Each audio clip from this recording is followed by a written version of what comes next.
Ang mga nagunang balita. Bagyong Ruby ni kusog mga lugar nga gipaubos sa storm warning signals ni daghan. Kapindos mil ka mga pasahero na stranded sa mga pantalan. Pag-asa Project NOAA ni pagawas sa mga pangalan sa mga lugar nga posibleng makasinati og storm surge.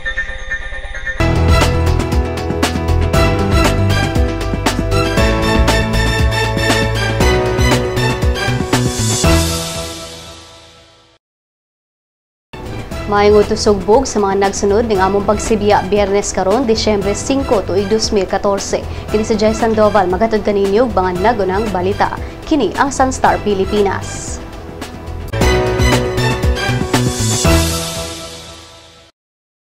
Pag-asa ni butyag nga nagpabilin ang gikusgon sa bagyong Ruby ug padayon kining nag-irog sa west-northwest paingon sa Eastern Samar ug Northern Samar area. As of 11 a.m. karong adlaw gipaubos sa storm warning signal number 2 ang mga lugar sa Sorsogon, Ticao Island ug Masbate, Northern Samar, Eastern Samar, Samar, Biliran, Leyte, Southern Leyte, Northern Cebu, lakip ang syudad sa Sugbo, Bantayan Island ug Camotes Island. Samtang gipaubos sa signal number 1 ang mga lugar sa Catanduanes, Albay, Camarines Norte, Camarines Sur, Burias Island, Romblon, Capiz, Iloilo, Antique, Aklan, Negros Oriental, Negros Occidental, rest of Cebu, Siquijor, Bohol, Surigao del Sur, Agusan del Norte, Surigao del Norte, Dinagat Island, Siargao Island, Misamis Oriental, Agusan del Sur ug Camiguin Island.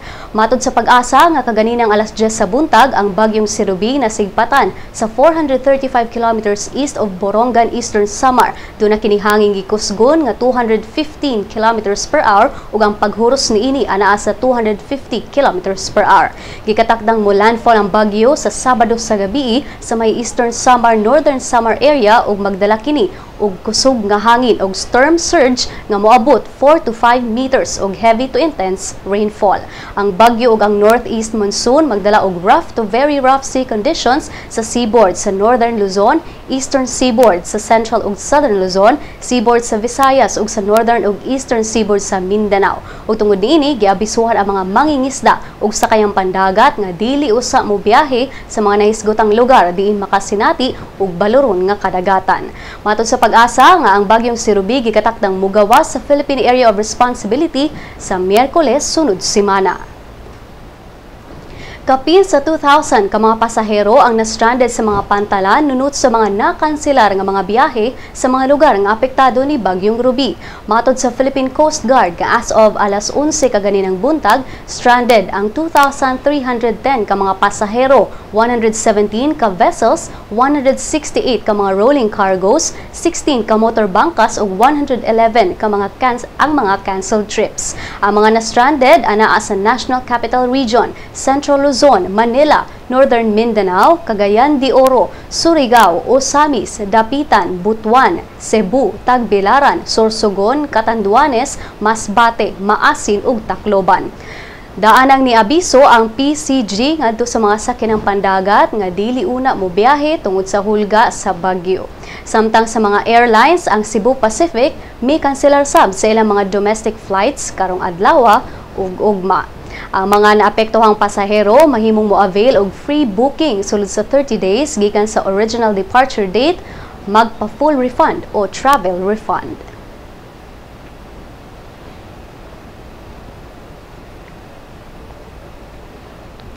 Pag-asa, Project NOAA may pagawas sa mga pangalan sa mga lugar nga posibleng makasinati og storm surge. Si Maris Puyo sa report. Pag-asa ni abiso og storm surge warning ngadto sa mga coastal barangays nga ubos sa storm signals. Matod sa pagtuon sa US National Ocean and Atmospheric Administration, ang storm surge ang abnormal nga pagsaka sa tubig nga resulta sa kusog nga hangin nga dala sa bagyo. Ang gitason sa tubig moabot sa 1 meter ngadto sa 5 meters gikan sa mean sea level. As of 7:30 kaganinang buntag, ubos sa Storm Surge Advisory 3 diin moabot sa 4 meters ang tubig ang mga lugar sa Talalora ug Santa Rita sa Samar ug Batbangon sa Leyte. Ubosab sa Storm Surge Advisory 2 o 3 meters nga pagsaka sa tubig ang Barogo ug San Miguel sa Leyte, Kaibiran, Kabukgayan ug Culaba sa Biliran, San Remigio ug Medellin sa Cebu, Tarangnan, Catbalogan, Gandara ug Santa Margarita sa Samar. Samtang posibleng makasinati og 1 meter nga storm surges ang Uson, Mubo, Esperanza, PUV Cruz, Dimasalang, Batuan, Kawayan, Palanas ug Placer sa Masbate, Santa Fe, Bantayan, Tabuelan, Tuburan ug Madridejo sa Cebu, Daram Samar, Carigara, Capuocan ug Merida sa Leyte. Lakipsab ang San Dionisio, Batad, Estancia ug Carles sa Iloilo, Kawayan, Maripipi ug Almeria sa Biliran ug Sagay sa Negros Occidental. Maris Puyo, Sunstar, Pilipinas. PHIVOLCS ni abiso sa mga opisyal nga magbinantayon kalabot sa mga debris sa Mount Mayon ug Mount Bulusan kung magdala na og grabing pag-ulan ang bagyong Ruby. Si Daryl Anunciado sa detalye.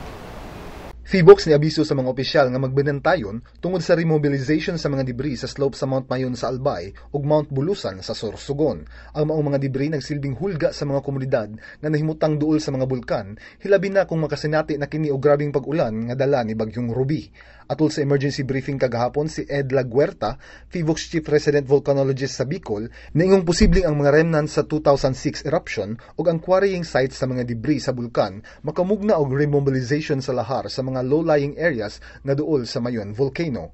Base sa PHIVOLCS Advisory alas 3 kagahapon, ang lahar flow gikan sa slope sa Mount Mayon ug Mount Bulusan gikatakdang mudagayday sa mga low-lying areas kung maglandfall na ang bagyo karong Sabado. Sa probinsya sa Albay, ang mga lugar nga posibleng makasinati og lahar hazard mao ang komunidad nga nahimutang sa Masarawag, Maninila, Buyuan Padang sa Legazpi City, Lidong sa Santo Domingo, Mabinit sa Legazpi City, Basud sa Santo Domingo, Miisi ug Anuling sa Daraga ug Nabunton sa Ligao City Channels. Sa probinsya sa Sorsogon, ang komunidad nga posibleng maapektuhan sa lahar mao ang nasa Malunoy sa Patag, Mapaso, Kadak-an, Tinampo ug Cogon River sa Erosin ug ang Anyo Grangas River sa Huban.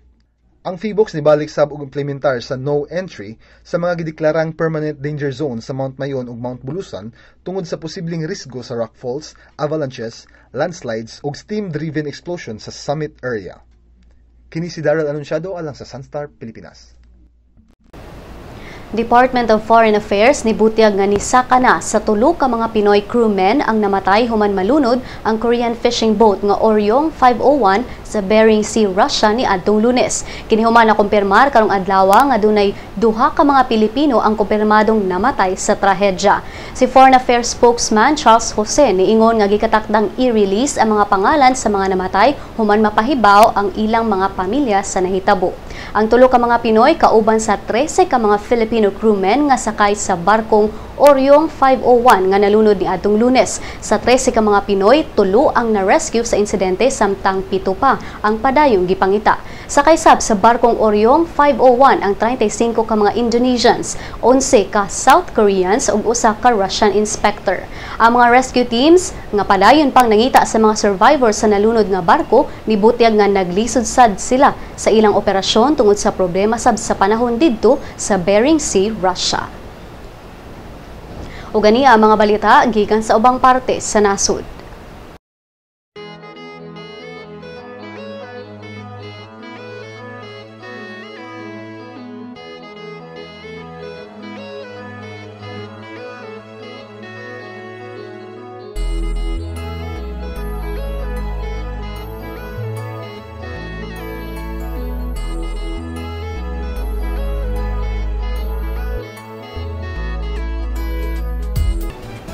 Sa atong pagbalik ang balitang showbiz. Had your daily dose of Sunstar News? Good news! Sunstar's e-paper has a 7-day trial version. You can now check on the recent headlines on your desktops, tablets, or smartphones. From the hottest news to the latest updates on any publication. You may register with the following steps. First, go to the website www.sunstar.com.ph. Click the e-paper button at the upper right corner of the page. Click the subscribe button of the new user icon. Fill in the required field of information for registration. Once you're done, don't forget to mark the I have read and agreed to the terms of use and the privacy policy. Click Next. Step 2 will let you choose your type of subscription. Since you're subscribing for the free version, click on the Sunstar Cebu free trial. Click Next. The end of the registration will lead you to the page of today's headlines. Enjoy your 7-day free trial subscription. For more information, visit www.sunstar.com.ph. Mga kabisdak! Anian na ang atong magazine! Bisdak! Kabisdak ato ang higikan sa bagatan hangtod norte. Isan asa, mapadpad, bisayang dako, makalupad. Mahitugmaon, matinahuron, matinabangon, mapasigar buhok. Bisayang dako, ehemplo sa maayong lumulupyo. Anian na bay? Ato ni bay? Original ni bay? Bisdak Magazine ni bay. Ang Bisdak Magazine mapalit sa Newsboys ug sa inyong suking tindahan.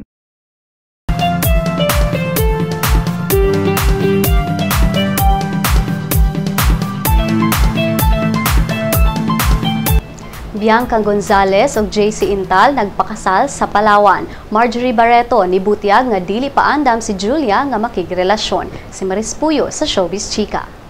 Nag-exchange na og I-dos ang TV host nga si Bianca Gonzalez ug basketball star JC Intal kagahapon sa Palawan. Ang wedding gipahigayon sa Lagan Island Resort sa El Nido ug gisalmutan sa mga pamilya ug closest friends sa couple, lakip na ang TV personality nga si Cheska Garcia ug ang bana ni Ini. Nisalmot sab sa wedding si ABS-CBN Business Unit Head Lorente Jogi. Ang event designer ug stylist nga si Robert Blancaflor ni paambit sab sa iyang Instagram sa mga hulagway sa bride ug ang lugar din gikasal si Bianca ug JC. Upon wala pa na human ang celebration, tungod kay gigatakdang dunay second wedding sila JC ug Bianca sa Manila karong December 10.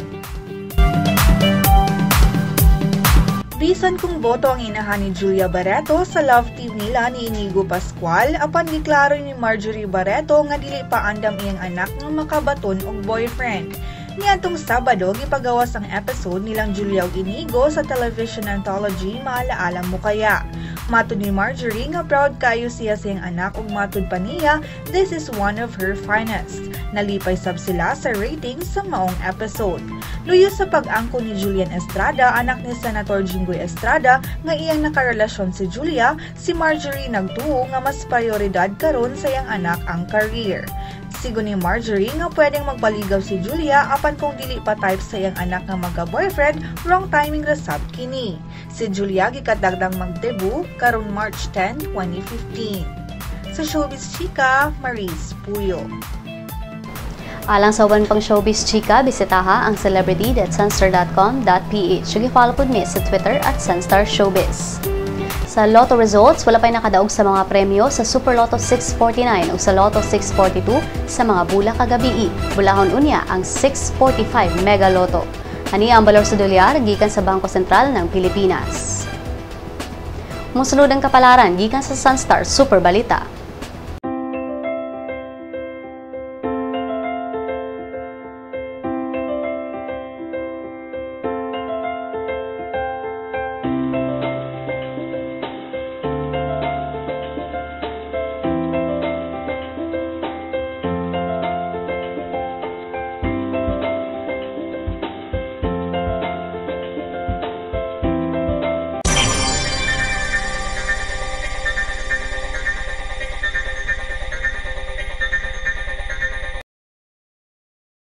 Dini natapos ang atong mga balita karong adlaw. Alang sa dugang pang updates, bisitaha ang www.sunstar.com.ph. I-follow sab ang mga updates sa Twitter @SunstarOnline o sa Facebook, Sunstar Philippine News. Kini si Jay Sandoval ug kini ang Sunstar Pilipinas.